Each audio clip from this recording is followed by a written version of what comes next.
राजनाथ सिंह साहब बड़े दबंग किस्म के आदमी हैं और बड़े एक्टिव आदमी हैं। कहते हैं कि हम एलओसी को क्रॉस कर सकते हैं अगर हमें करना पड़ा। हम एलओसी पार कर सकते थे और हम एलओसी पार कर सकते हैं और जरूरत पड़ी तो भविष्य में एलओसी हम पार करेंगे। मैं इसकी गारंटी करता हूं इस बात की।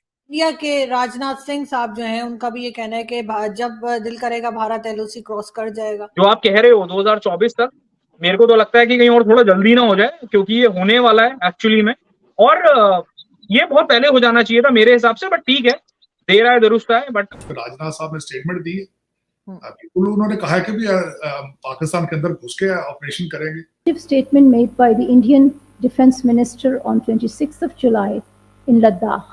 India's readiness to cross the line of control.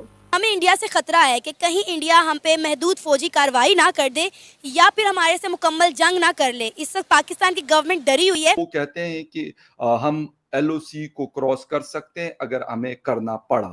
Gilgit Baltistan जो है वो 2024 तक इंडिया का पार्ट बनने जा रहा है। सर, आर्मी चीफ तो कहते हैं हमें तरक्की से कोई रोक नहीं सकता, तो किस बात की तरक्की कर रहे हैं?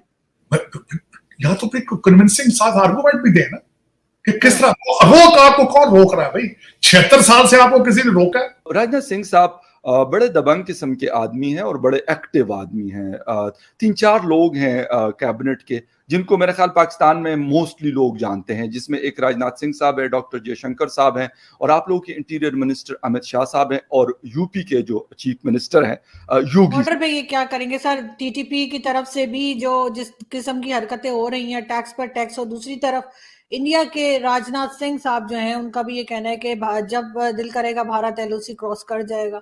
कश्मीर के हवाले से उन्होंने स्टेटमेंट दिया। आज वहां पे उन्होंने कारगिल पे विजय दिवस उनका आज उसकी कारगिल की 1999 की वो मना रहे हैं वहां पे 26 जुलाई, और उस पर राजनाथ साहब ने स्टेटमेंट दी है।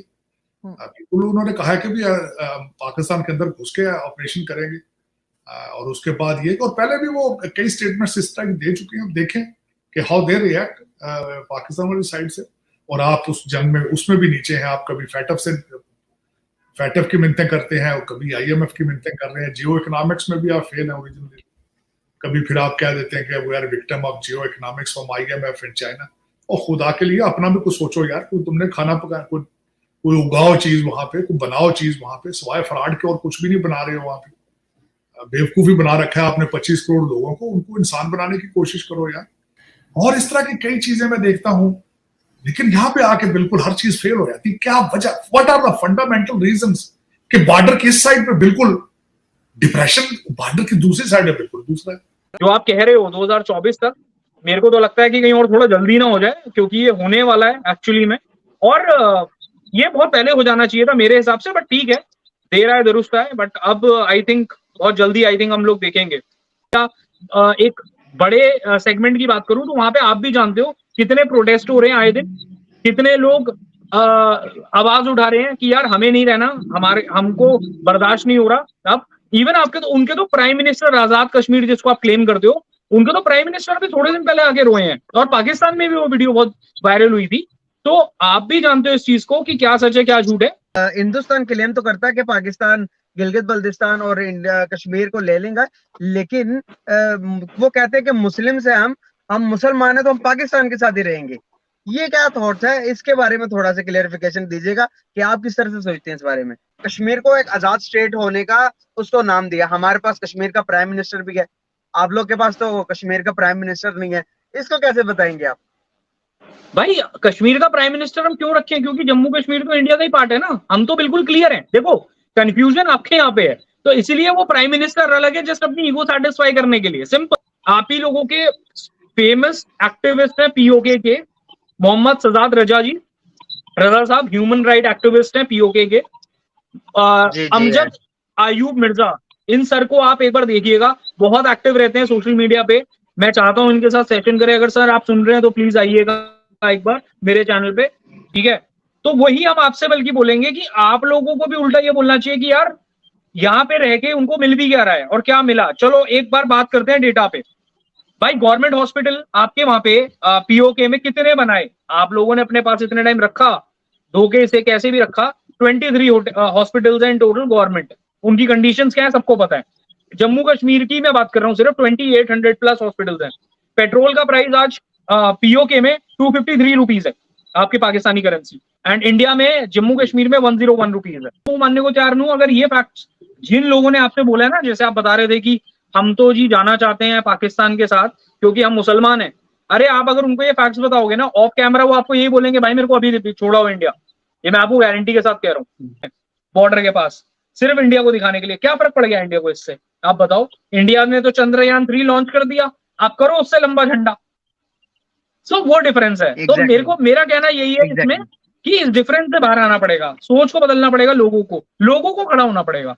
और आपकी जनता को मैं इसलिए एक चीज और बोलना चाहूंगा लास्ट में कि पीओके पाकिस्तान क्यों क्लेम करता है या पाकिस्तान क्यों बोलता है आप लोगों को भी कि पीओके हमारा है। मैं आपको सिर्फ एक रीजन बता रहा हूँ, बहुत स्ट्रॉन्ग रीजन है, क्योंकि चाइना का डंडा है। बहुत सिंपल और लॉजिकल बात बोल रहा हूँ।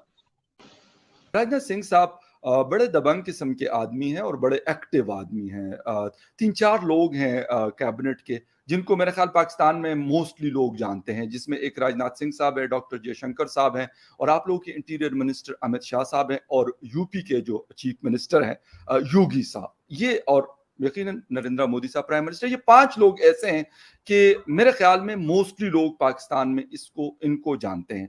हो सकते हैं बाकी भी बहुत बड़ी कैबिनेट हो सकती है, बहुत और लोग भी होंगे जो काम करते होंगे, लेकिन उनकी इतनी शायद कोई जानते लोग नहीं है यहाँ पर। राजनाथ सिंह साहब के स्टेटमेंट को कि वो कहते हैं कि हम एलओसी को क्रॉस कर सकते हैं अगर हमें करना पड़ा, कैसा देख रहे हैं आप?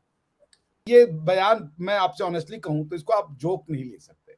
नो, बिल्कुल भी नहीं डॉक्टर साहब। मैं आपको बिल्कुल शुरू में मैं जो वन लाइट नोट में कह रहा था वो एक अलग बात है, लेकिन ये तो पॉसिबल नहीं है। मतलब एक मैंने कहा कि बड़ा एक रिस्पॉन्सिबल पोजीशन पे एक बहुत बड़ा आदमी है राजनाथ सिंह साहब, कोई आम आदमी तो नहीं है हिंदुस्तान का। जी नहीं, मेरे कहने का ये मतलब नहीं था कि आप लाइट ले रहे हैं। मेरे कहने का मतलब है कि इसको उस रेगुलर, मुझे पता आप सीरियस ले रहे हैं, मेरा ये कहने का मतलब नहीं था। मतलब इसको लाइट लिया नहीं जा सकता, बिल्कुल, क्योंकि एक तो ये प्राइम मिनिस्टर मोदी जो है ना, ये बड़ा कंट्रोल करके रखते हैं कि कौन बोलेगा, क्या बोलेगा और कब बोलेगा।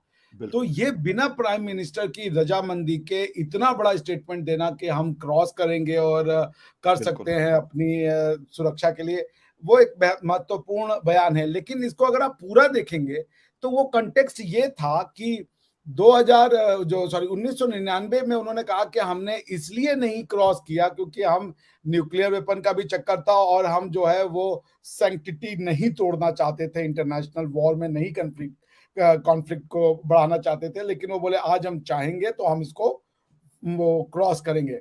देखिए मोदी जी का, और जब तक मोदी जी की गवर्नमेंट रहेगी तो वो कश्मीर की पॉलिसी जो है वो थोड़ी सी एग्रेसिव रहेगी, क्योंकि इन लोगों का मतलब बीजेपी का और राष्ट्रवाद का ये बीजेपी कश्मीर कोर हिस्सा है, तो इसलिए उसकी सेंसिटिविटीज भी हमेशा रहेंगी। आपने देखिए आर्टिकल 370 को हटाया इन्होंने, और उसके बाद वहां पे कश्मीर को तोड़ देना, ये 2 ऐसी चीजें थी कि जम्मू एंड कश्मीर का स्टेटहुड ले लेना, उसको तोड़ देना, उसके बाद आर्टिकल 370 को हटा देना। ये 3 चीजें ऐसी थी कि हम लोग सोचते थे दिस इज नामुमकिन, मींस हमारी लाइफ में पाएंगे, इम्पॉसिबल है ये।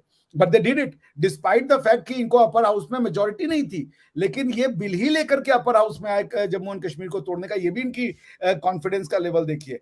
तो और दूसरी चीज ये भी आप शायद जानते ही होंगे कि इंडिया की जो पार्लियामेंट है उसने एक रेजोल्यूशन पास किया है, और उस रेजोल्यूशन में ये कहा गया है कि चूंकि जेएनके का पूरा मिलान हमारे साथ हुआ था इंस्ट्रूमेंट ऑफ एक्सेशन के अंदर में, तो हम आज नहीं तो कल वो जो जेएनके है वो हमारे पास मिलाएंगे।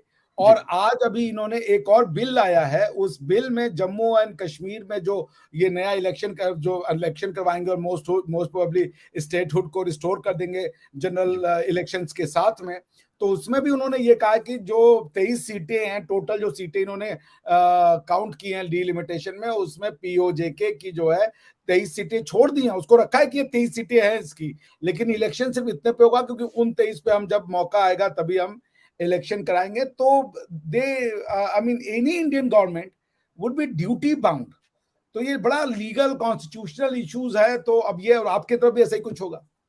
अच्छा डॉक्टर साहब, एक चीज मैं ये समझना चाहूंगा कि यकीनन स्टेटमेंट पाकिस्तान भी रिएक्शन देता है, फॉरेन ऑफिस है, पाकिस्तान के ISPR है या फिर डिफेंस मिनिस्टर ख्वाजा आसिफ साहब हैं, और कामों में खैर बड़े मसरूफ है आजकल, मुझे लगता है कि इसलिए फिर ये स्टेटमेंट अभी, क्योंकि अभी इसके हवाले से कुछ नहीं आया, रात तक या फिर कल सुबह तक आ जाएगा, नहीं आएगा लाजमी, ऐसा नहीं कि नहीं आएगा, लेकिन अभी फिलहाल वो क्योंकि यहाँ पे वो केयर टेकर गवर्नमेंट बनानी है, ये करना है, वो करना है,